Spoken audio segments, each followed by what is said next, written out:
For the past 3 decades, the Toyota RAV4 has been a comfortable, fuel-efficient, reliable, and practical family car for your everyday driving. However, if you're a driving enthusiast, this is where the RAV4 has always come up short, because while Toyota has always offered an XSE trim level in the past, sadly, it really didn't live up to its sporty driving pretensions. Well, for 2026, the RAV4 has been fully redesigned, now in its 6th generation, and Toyota is introducing a new Halo model specifically tuned for driving enthusiasts. It's called the RAV4 GR Sport, and to create this monster, Toyota actually went to the mad scientists over at Gazoo Racing to essentially tweak the suspension, chassis, steering, and fortify this thing with the most powerful powertrain in the segment, a plug-in hybrid good for up to 324 horsepower with all-wheel drive as standard. So today we're actually out here in Mesa, Arizona, because we're finally able to get behind the wheel of the first ever GR Sport RAV4, and the big question I answered, has Toyota succeeded in creating the ultimate driving RAV4? Stay tuned to find out.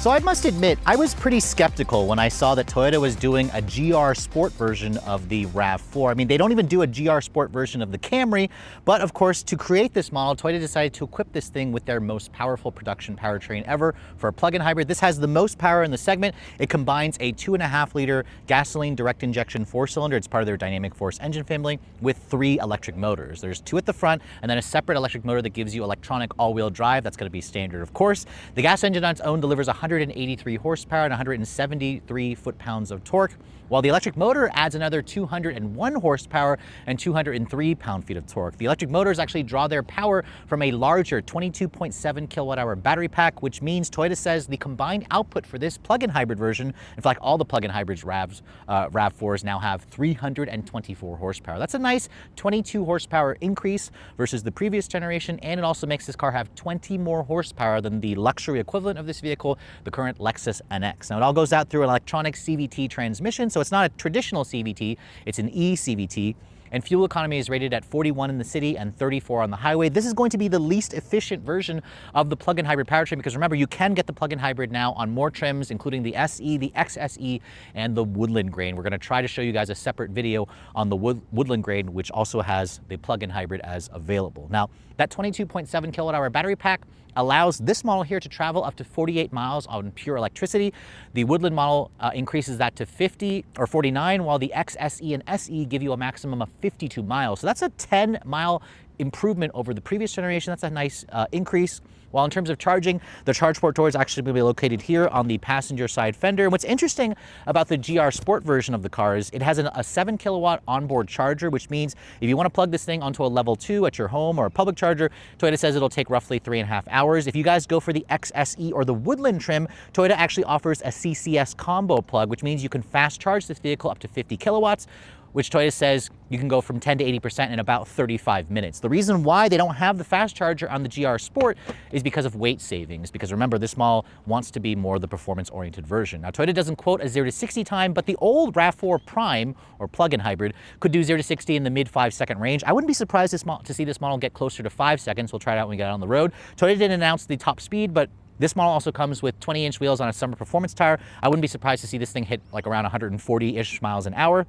Sadly, however, the GR Sport is not rated to tow, and I think that has to do again with the performance intentions of this model. If you're looking at the SE, the XSE, or the Woodland, it'll be able to tow a maximum of 3,500 pounds.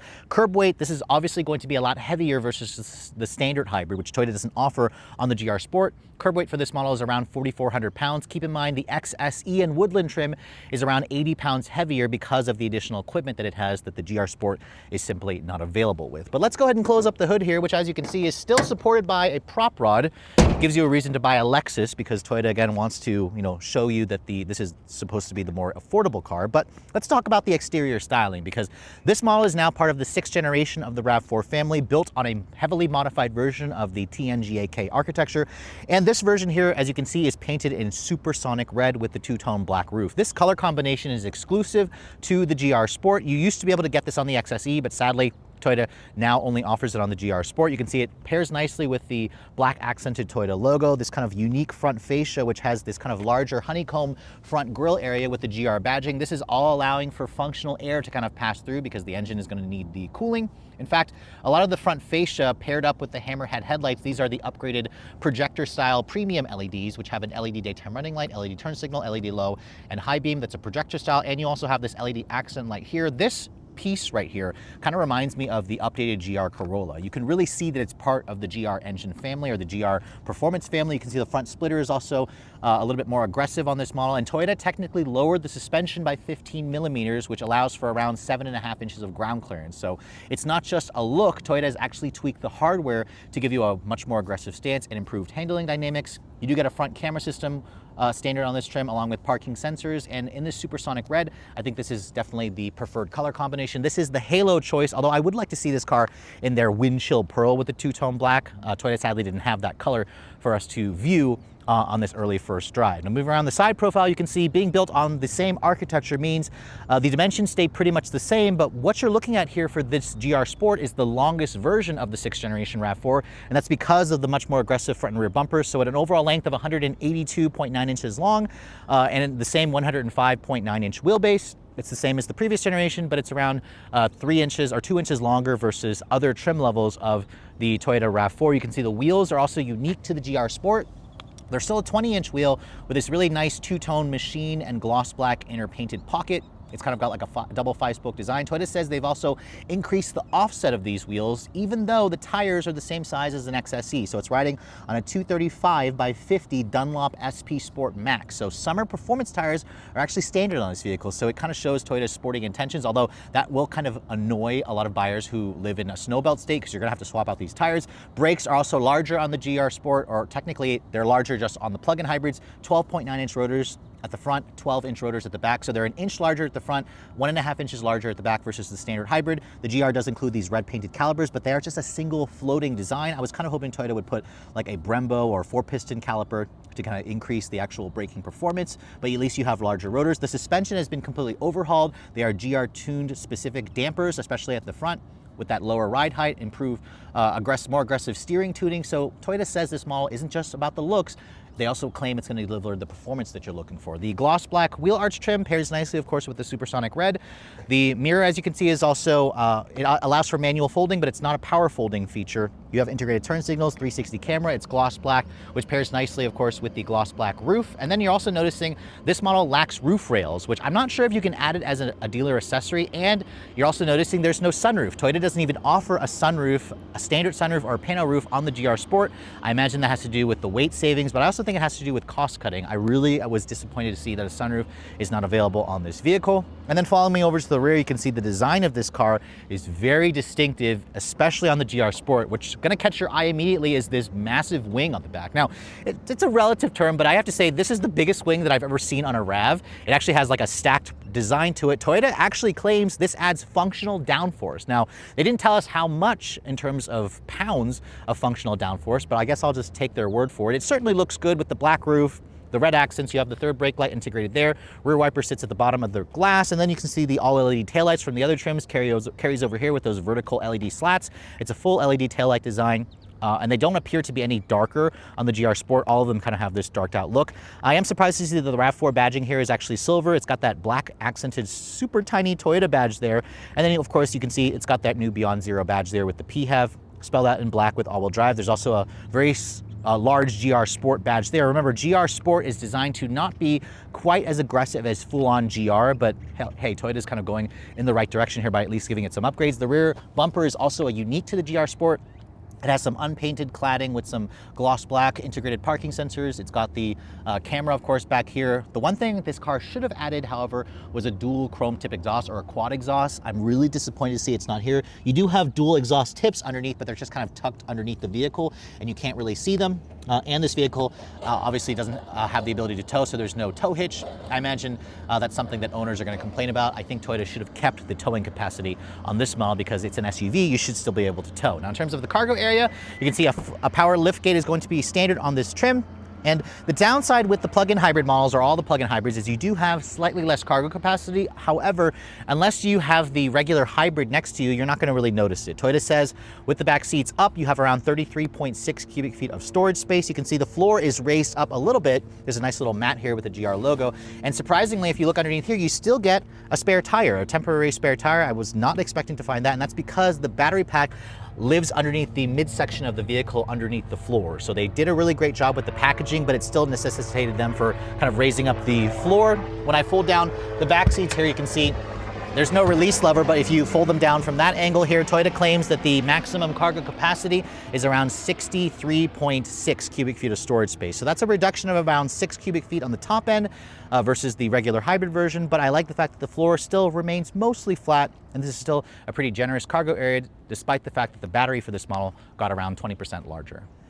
Now, once you move past the slightly boy racer looks of the GR Sport on the outside, you're going to notice Toyota has made some changes to the interior, especially when you're comparing it to other versions of the brand new redesigned RAV4. Now, I hope you guys like a black interior, because typically Toyota, for their performance-oriented models, only offers it with a black interior with red contrast stitching and piping. So as you can see, the seats are kind of an upgraded, more aggressively bolstered version of the seats in the XSE. They're covered in a combination of the Brin knob, which is a synthetic suede material, with their Softex leatherette.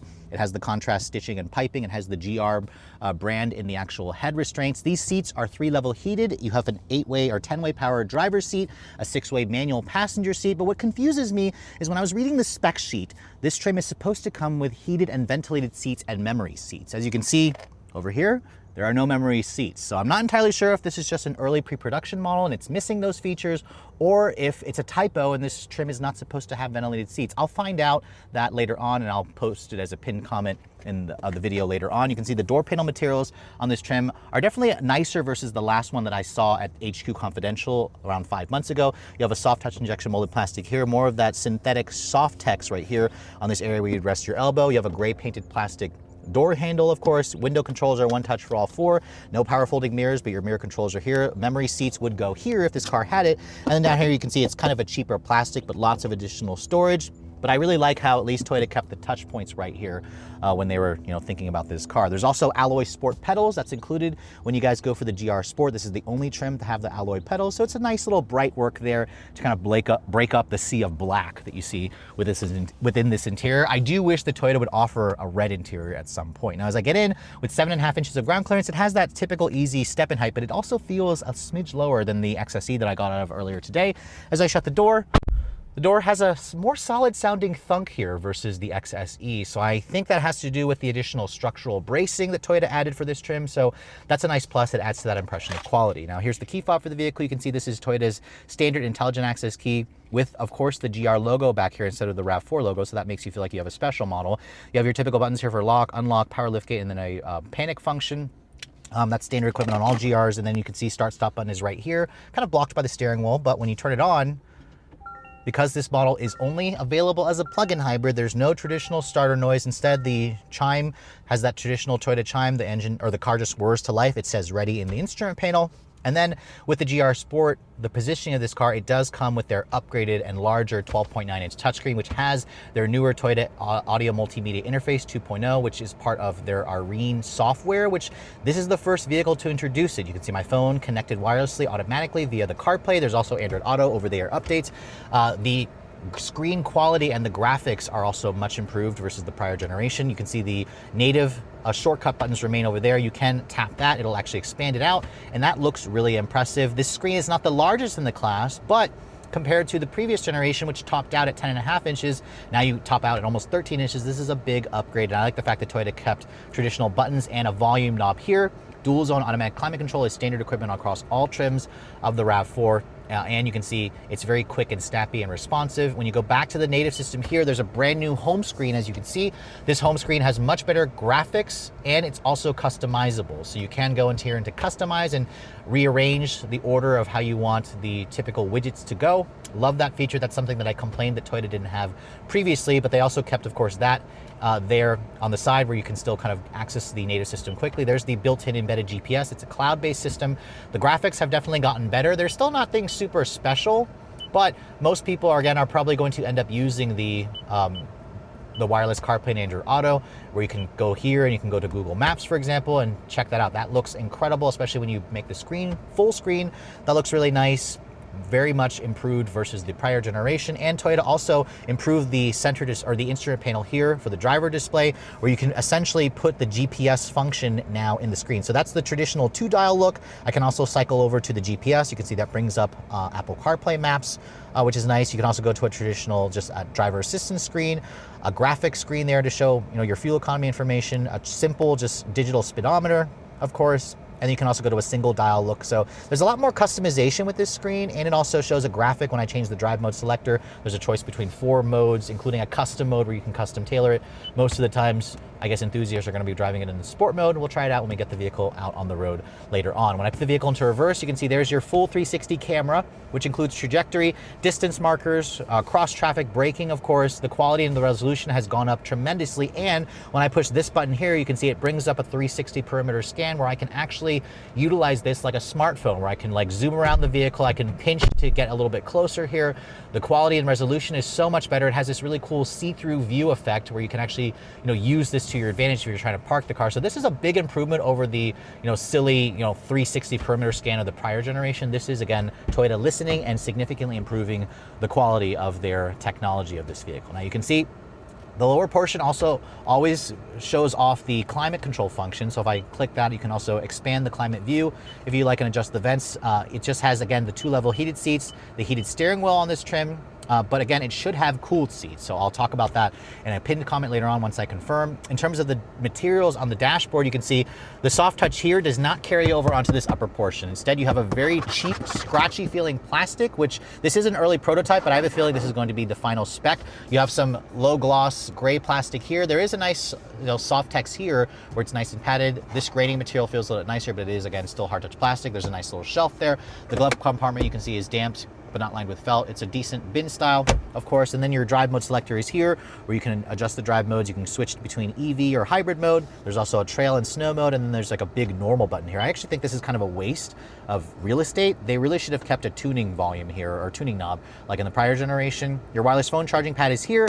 The GR Sport does not offer the dual wireless charging pads like you can get on the limited trim. And then you can see, unlike the XSE that I showed you earlier today, this model has the I guess, less powerful 15-watt USB-C charging ports. There's also a nice little pad over here, where this also is supposed to be a little bit more, I guess, rubberized so your stuff doesn't flail around. The GR Sport has a more traditional shifter to control the eCVT with a sport mode here. That's the XSE did not have that. And you also have these paddle shifters, which Toyota said they were aluminum paddle shifters, but to me, they're plastic. So I don't know if that was just the product planner misspoke, but this is the only trim along with the XSE plug-in hybrid to offer the paddles. It's optional on the XSE plug-in hybrid, standard on the GR Sport. It offers, different ratios. We'll try that out later on. You have an electronic parking brake over here with a brake hold function. You can see the cup holders. They're a pretty good size. You can also take this out if you need to put something larger here or clean out the cup holder area. Love the fact that Toyota didn't put piano black plastic here or even here. It's all just a glossy or low gloss gray plastic here, which is going to be more durable.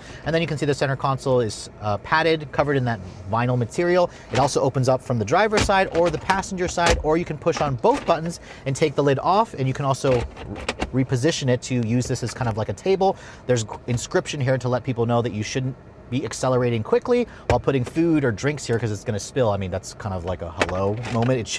You should know that. The center console area is also relatively deep. Your USB-C charging port is also there. That's connected via a smartphone. If you don't want to use the wireless, you can also use that via a wired connection there. So this is a nice touch, but what I don't like is when this is latched on one side, it kind of has like a cheap feeling to it. So I want to say it's an early pre-production, but I have a feeling that's going to be the finalized setup. Now above me, you can see, sadly, no sunroof is available, not even a regular sunroof. Instead, Toyota gave us plenty of headroom, which I guess is good if you're going to wear a helmet in here, but come on, let's be honest. How many people are going to actually track their GR Sport RAV4? And then these seats, the Alcantara definitely does a great job of holding you in place. They have perforations already, which means they should be ventilated, but this model is not. And then you can see you just have a 6-way manual on this side.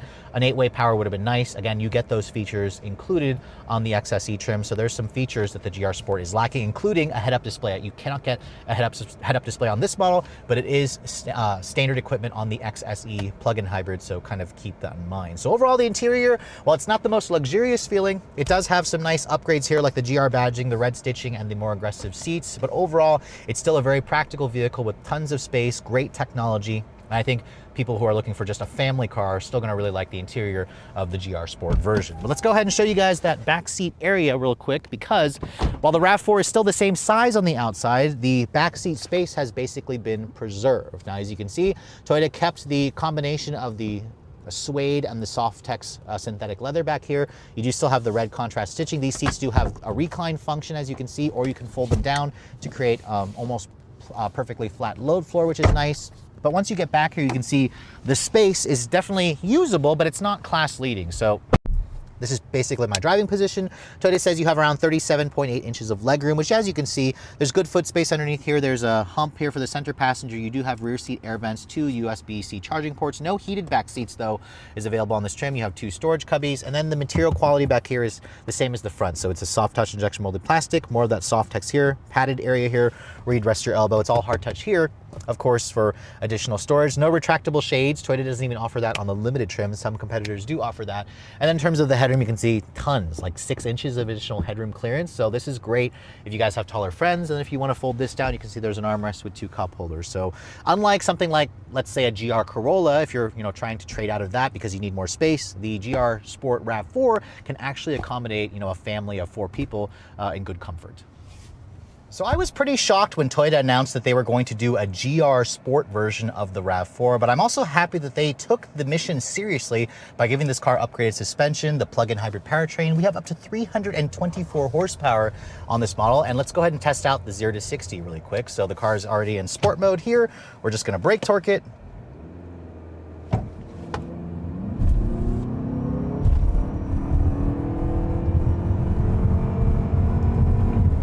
All right, on our first run there, we got 5.47 seconds there. And that, I wanna also point out, that's at around 1,500 feet above sea level.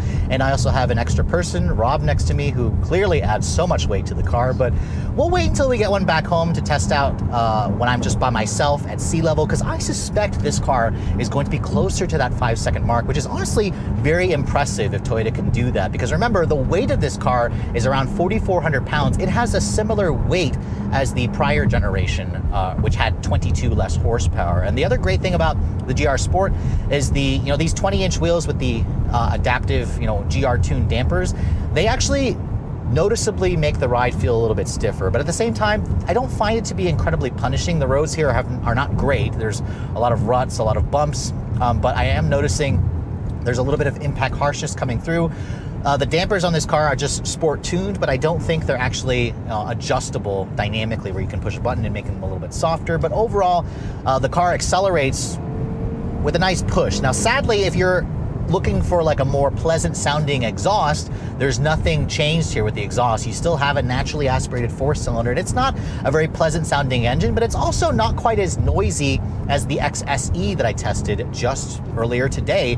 And that's because of the electric motor. This powertrain offers up to 201 horsepower from the electric side, which means if I switch it into its EV mode here, we're actually starting out at 94% state of charge, which is good because I do want to test out the EV charging, or the EV electric only acceleration of this car, which I remember the electric only acceleration of the prior generation did it in around 9 seconds, something like that, 0 to 60. So let's go ahead and see what we can get just 0 to 60 wise here. The road is still pretty flat, and we're gonna just floor it.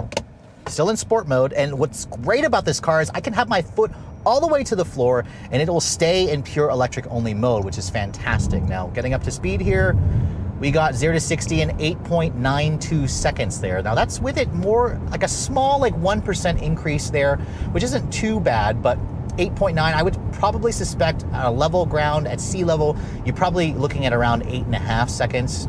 Maybe even a little bit better than that. So that's nice. And that's what's great about the plug-in hybrid model. When you have such a larger battery pack, 22.7 kilowatt hours, this thing should be able to drive on pure electricity a lot longer.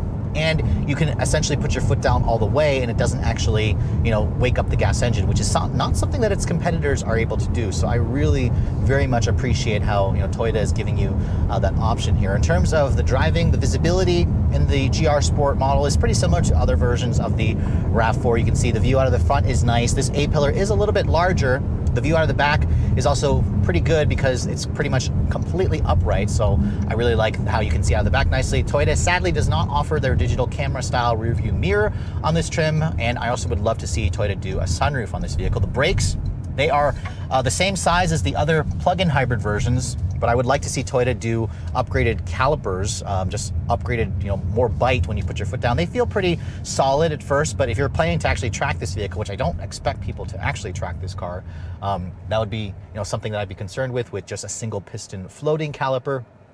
Again, with this being a pure plug-in hybrid, you can drive this vehicle on electric power alone. The seats also, the Brin knob, Softex, whatever, they do a better job at holding you in place, which is nice, but they also don't have super aggressive bolsters. So if you guys are a little bit of wider frame, that's something to keep in mind. I'm actually gonna switch the drive mode here to its auto EV and HV mode because there's some cars coming and we're gonna put our foot down. All right, so when you have it in hybrid mode, this is where you're gonna get the full 324 horsepower. And again, this is gonna have plenty of power for most. I mean, in this class of vehicle, the RAV4 plug-in hybrid has the most power in the segment. This has more power versus something like the Volkswagen Tiguan Turbo, more power than the Mazda CX-5 Turbo or CX-50 Turbo. And of course, with that eCVT, with an actual sport mode here, you can get a little bit of driving enjoyment, which speaking of which, this car also has paddle shifters.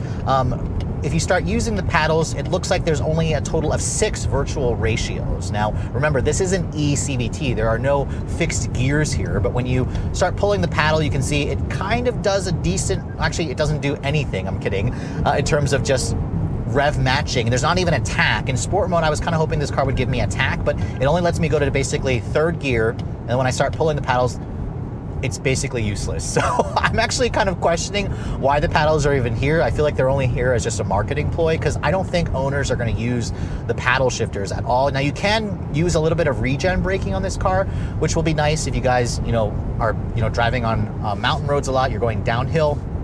But what I noticed here at 80 miles an hour, the noise levels in this car are better. There's less road noise, less wind noise. We are on these like stickier summer performance tires, of course, which are gonna be a little bit noisier in general. I imagine some owners are probably gonna swap out the summer tires and put on some good all seasons because this is still an SUV. You need to be able to drive it in all weather conditions, but the ride on this smoother pavement here is definitely much improved, and I like the fact that the road noise has been, hushed a little bit along with the wind noise, and the engine noise is less when you guys go for the plug-in hybrid models, courtesy of that much larger battery pack. Now, unfortunately, I'm not going to be able to test out the electric-only range on this car because, again, we only have it for a very short amount of time to do this drive loop.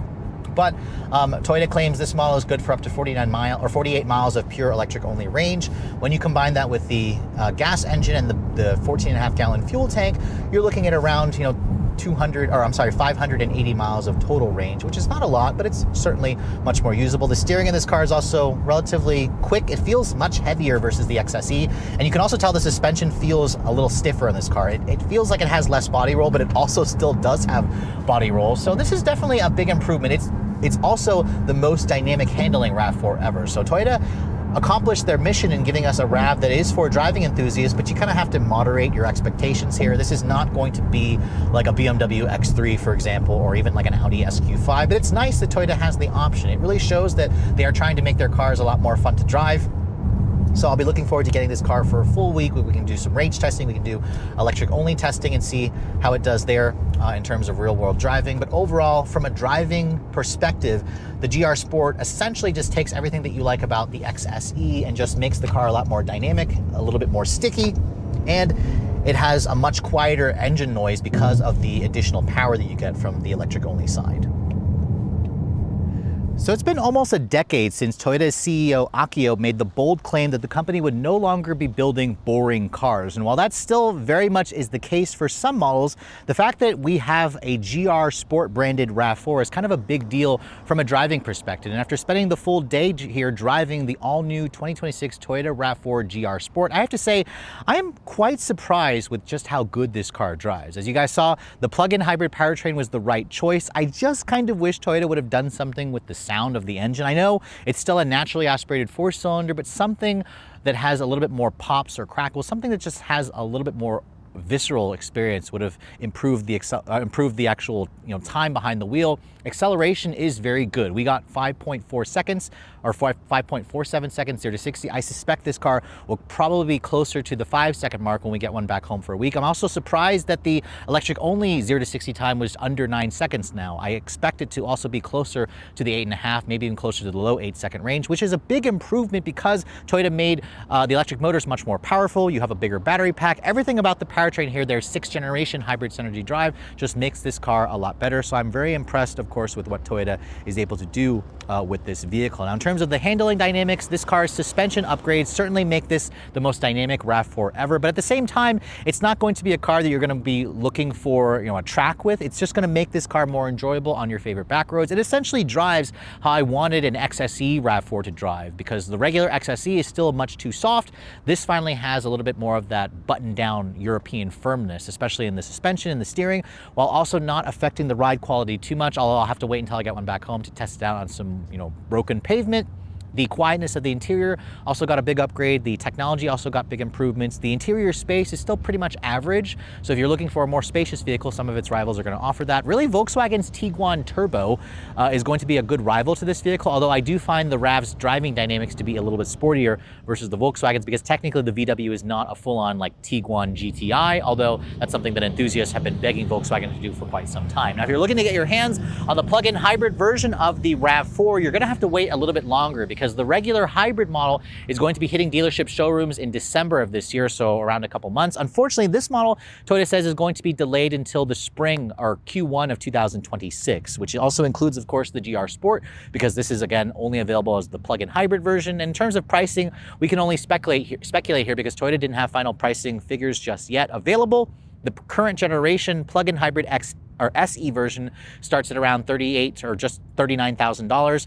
An XSE model was around $45,000. Fully loaded, you can easily get those up to be well into the $50,000 mark, which means if I was going to guess how much this model costs, I actually think I would position this car at the same level as a fully loaded XSE plug-in hybrid, which means something like this I would estimate is probably going to be around $55,000, which I know sounds expensive, but remember, this is a very unique option in this segment. You're not going to find a mainstream SUV that has this much power, this much performance, this much handling, this much technology, this much electric only range. So if you want something that's super unique and you also favor driving dynamics, I would have to say Toyota has definitely created the most engaging dynamic RAV4 ever, but just make sure you manage your expectations. If you're coming out of like a sports car like a Supra or a GR Corolla, this is definitely going to still be much more toward the comfort side. But with all that said, hope you guys have enjoyed my full overview on the brand new 2026 Toyota RAV4 GR Sport. If you're also looking to see the latest cars I'm testing, be sure to follow me on Instagram at redline_reviews, like us on Facebook, and as always, guys, please keep subscribing to the Redline Reviews YouTube channel for all the latest reviews. Thank you so much for watching. I'll catch you all in the next video.